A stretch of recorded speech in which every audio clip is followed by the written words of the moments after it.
That allows us to operate in any region in the world in very different weather conditions.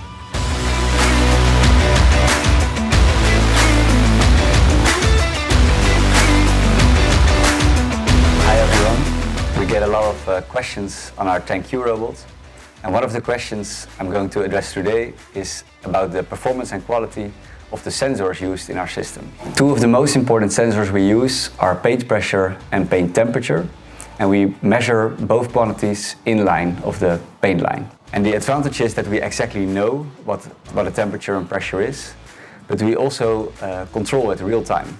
And that's fully automated, which means that the operator can set the desired temperature of the paint, but also the pressure. That allows us to operate in any region in the world in very different weather conditions.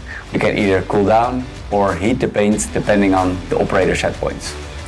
And this, in combination with the paint pressure sensor, allows us to guarantee a very good paint quality all over the world for any asset owner.